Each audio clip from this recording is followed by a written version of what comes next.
Chers téléspectateurs, c'est avec plaisir et joie que je vous reçois sur ce plateau et vous souhaite bienvenue à ce nouveau moment de partage et de réflexion. Nous avons eu l'occasion de considérer la transformation du caractère, élément important dans notre vie, à tous les plans, sur le plan personnel, sur le plan familial, mais aussi sur le plan religieux, parce que Dieu aussi s'attend à ce que nous soyons transformés et il nous a proposé le modèle à reproduire, modèle Jésus. Nous devons être à l'image de Jésus. Et c'est pourquoi nous allons nous arrêter un peu sur ce que dit la Bible, parce qu'elle est claire. Seuls les parfaits entreront au ciel. Dieu est un Dieu parfait. Il nous a donné des éléments parfaits. Il a mis un plan de rédemption qui fonctionne à la perfection. Et si nous acceptons d'entrer dans ce plan, nous sortirons parfaits, car c'est pour cela que Dieu l'a mis en place.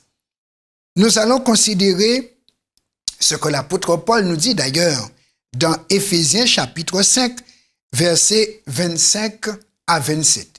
Il déclare: Marie, aimez vos femmes comme Christ a aimé l'Église et s'est livré lui-même pour elle, afin de la sanctifier par la parole, après l'avoir purifiée par le baptême d'eau, afin de faire paraître devant lui cette Église glorieuse, sans tache, ni ride, ni rien de semblable, mais sainte et irrépréhensible. Donc, pour l'apôtre, il nous présente le plan de la rédemption, Jésus qui est mort pour nous et qui nous permet d'entrer dans un accord avec lui, un accord en transformation, en nous disant, premièrement, par le baptême, nous disons à Dieu, nous sommes d'accord pour la transformation. Et le symbolisme du baptême même, ce qui veut dire, nous nous faisons immerger dans l'eau, et en étant immergés dans l'eau, on dit à Dieu, j'enterre ce qui, chez moi, est modifié. C'est comme si, en entrant dans l'eau, on redeviendrait de l'argile en pâte qu'on offre à Dieu, que Dieu maintenant doit travailler, transformer. De même que la première fois, Dieu a pris l'argile et nous a façonné, a insufflé en nous le souffle de vie, et ainsi nous sommes sortis de ses mains à son image, à sa ressemblance. De même, dans le plan de la rédemption, étant vivant, Dieu nous dit, on recommence tout. Et dans l'eau du baptême, il recommence son travail de perfectionnement. Au point que l'apôtre nous dit, dans l'eau, il nous purifie. Le péché nous a salis, nous a vraiment détruits, mais par ce plan de rédemption, Dieu nous reconstruit et nous passons de la mort à la vie pour vivre en nouveauté de vie. Et l'apôtre nous dit, la finalité, c'est que Jésus veut nous faire paraître devant lui, le moment venu, glorieux, que nous soyons sans tache, que nous soyons sans rides, bien sûr, fabriquées par le péché, parce que le péché nous ride physiquement, mais nous ride spirituellement aussi, que nous puissions être saints et irrépréhensibles. Voici la finalité. Et l'apôtre est clair, Jésus veut que nous soyons ainsi lorsque nous paraîtrons en sa présence. D'ailleurs, s'il n'est pas ainsi, nous n'allons pas regarder Dieu face à face. Ce sera impossible. Quand Moïse, qui était le seul homme qui parlait bouche à bouche avec Dieu, a dit à Dieu, fais-moi voir ta gloire, Dieu lui a dit, l'homme ne peut me voir et vivre. Donc si nous restons dans cette nature que le péché a modifiée, défigurée, ratatinée, nous n'allons pas pouvoir supporter la présence de Dieu. C'est pourquoi le plan de la rédemption vise une transformation totale pour que nous revenions à l'image primitive et qu'avec cette image, nous soyons en mesure de contempler Dieu en direct, en face à face, sans voile. Voilà pourquoi nous avons dit que seuls les parfaits entreront au ciel. L'apôtre Paul nous l'a dit. Par contre, la question que vous et moi, nous nous posons, comment parvenir à ce niveau? Parfait, c'est un mot qui nous fait peur. Pourtant, si c'est la nature de notre Père, la loi de la génétique chez nous dit tel père, tel fils. Donc, si moi, humain, je peux transmettre mes gènes à un humain et je fais un enfant à mon image, à ma ressemblance, avec tout ce qui est dans mon ADN, je le lui donne. Notre Dieu, par son pouvoir créateur, rédempteur, peut faire la même chose qu'il a faite la première fois. C'est son plan de rédemption. Et nous avons bien dit rédemption. Il nous rachète pour pouvoir se mettre au travail et remettre les éléments en place.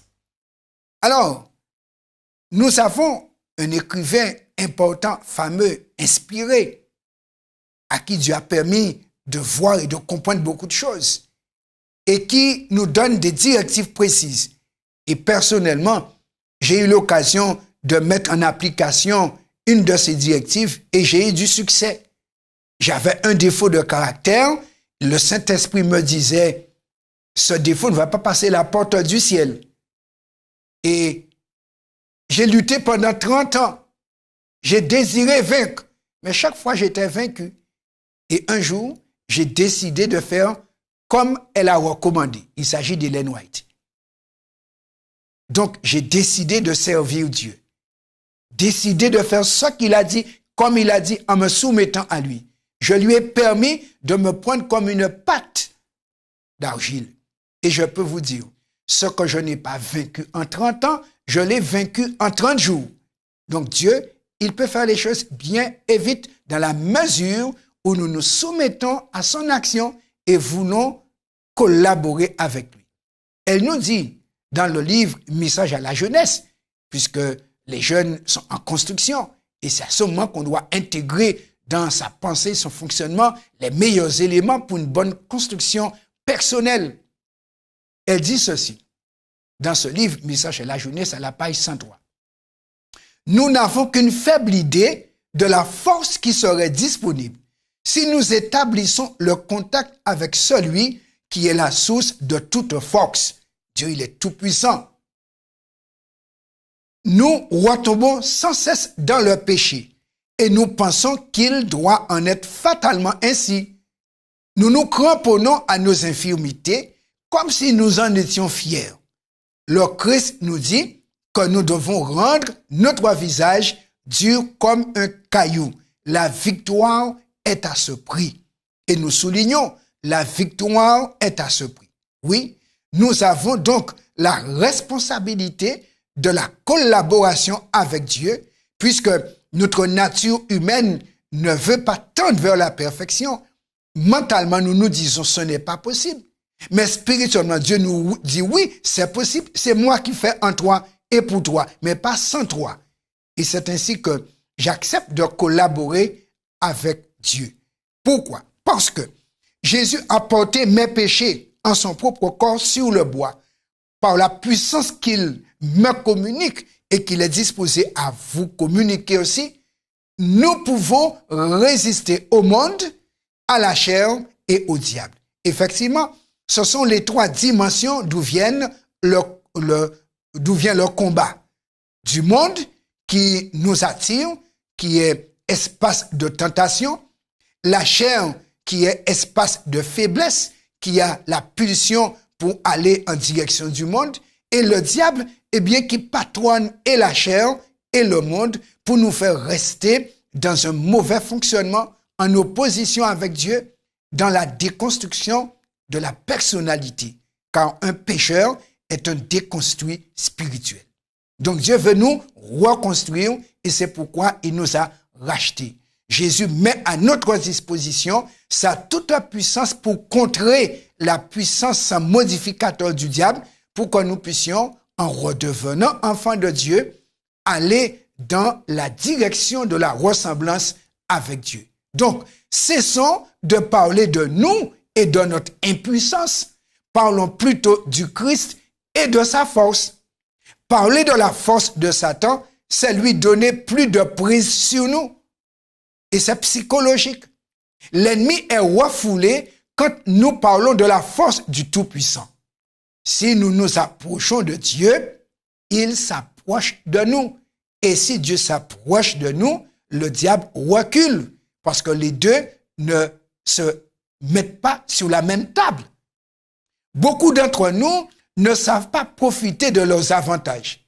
Après quelques faibles efforts pour réaliser le bien, nous retournons à notre ancienne vie de péché. Si jamais nous entrons dans le royaume de Dieu, ce sera avec des caractères parfaits, sans tache, ni rides, ni rien de semblable. Puisque Dieu nous l'a posé comme condition, il nous a donné le moyen d'y parvenir. C'est pourquoi il n'acceptera rien de moins que ce qu'il a prévu, l'image de Jésus en nous. Satan redouble d'activité en voyant s'approcher la fin. Il tend ses filets sans que nous y prenions garde pour s'emparer de nos esprits. Par tous les moyens, il s'efforce de produire une éclipse de la gloire de Dieu. À nous de décider, et je souligne, à nous de décider s'il aura la maîtrise de nos cœurs et de nos esprits ou si nous aurons une place sur la nouvelle terre à titre à l'héritage d'Abraham. Oui, nous comprenons l'importance pour nous et je souligne, puisque je l'ai vécu aussi, l'élément décisionnel. À nous de décider si le diable aura la maîtrise de nos cœurs, de nos esprits. Il passe par le cœur pour arriver à l'esprit. Il passe par notre affectivité pour prendre notre raison et nous faire décider en sa faveur.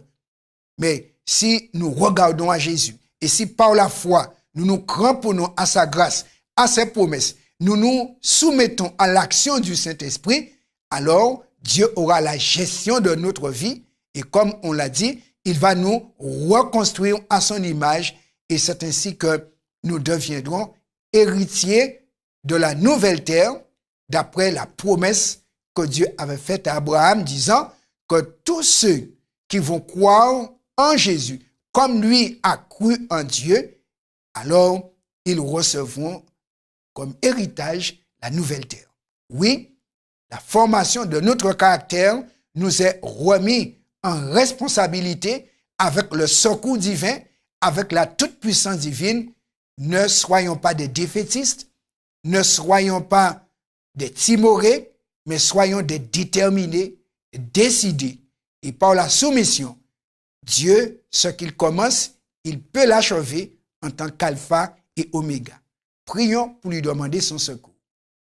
Éternel, notre Père, notre Dieu, nous te rendons grâce pour cette proposition de perfection que tu nous as faite. Nous voudrions l'intégrer à notre système de pensée afin que nous puissions fonctionner d'après ta pensée. Et comme la pensée est moteur de l'action, pour que chaque jour nous puissions décider d'aller dans la direction souhaitée par toi, t'offrant ainsi l'opportunité désirée de nous transformer. Prends notre cœur, agis, transforme-nous parce que tu es tout puissant et tu es vainqueur à tous les coups. Fais de nous des vainqueurs aussi. Nous te prions au nom de Jésus. Amen.